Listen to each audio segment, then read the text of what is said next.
బాలయ్య గెలుపు కోసం జూనియర్ ఎన్టీఆర్ని రంగంలోకి దింపారట వసుంధరాదేవి. బాలయ్య భార్య వసుంధరాదేవి యంగ్ టైగర్ ఎన్టీఆర్ని తెలుగుదేశం పార్టీ కోసం తీసుకొచ్చినట్టుగా అయితే తెలుస్తోంది. సో జూనియర్ ఎన్టీఆర్ ఖచ్చితంగా విజయం సాధించాలని కోరుతూ మరి జూనియర్ ఎన్టీఆర్ రాజకీయాల్లోకి వస్తే తెలుగుదేశం పార్టీకి మంచి మెజారిటీ వస్తుందని వసుంధరాదేవికి ముందు నుంచి తెలుసు. అందుకే వసుంధరాదేవి అయితే ఇప్పుడు సిద్ధమవుతోంది. సో తెలుగు రాష్ట్రాల్లో జూనియర్ ఎన్టీఆర్కి సంబంధించి భారీగా మార్పులు అయితే వస్తున్నాయని తెలుస్తోంది.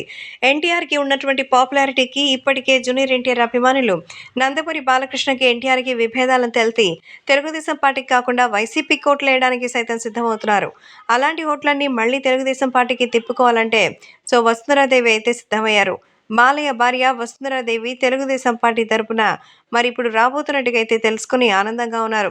సో నందమూరి బాలకృష్ణ కోసం జూనియర్ ఎన్టీఆర్ని ఇప్పుడు రంగంలోకి దింపారట వసుంధరాదేవి.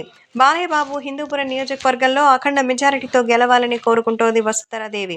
ఇప్పటికే హ్యాట్రిక్ విజయం కోసం బాలకృష్ణ హిందూపురంలో ఎడతెరిపి లేకుండా ప్రచారం చేస్తున్నారు. బాలయ్య ఒక స్టార్ హీరో కాబట్టి ఆయనకి స్టార్ క్యాంపెయినర్స్ అవసరం లేదు. కానీ బాలకృష్ణ మధ్య అలాగే ఎన్టీఆర్ మధ్య విభేదాలు లేవని తెలియజేయడానికే బాలయ్య తరపున ప్రచారానికి జూనియర్ ఎన్టీఆర్ని కోరారట. సో మరి ఎంతైనా చిన్నమ్మ పిలిస్తే రాకుండా ఉంటాడా? కాబట్టి తన తండ్రి లాంటి బాలయ్య బాబు కోసం ఇప్పుడు రంగంలోకి దిగి హిందూపురంలో ప్రచారానికి వస్తున్నారట జూనియర్ ఎన్టీఆర్. ఈ విషయం తెలిసి చాలామంది షాక్లో ఉన్నట్టుగా అయితే సమాచారం.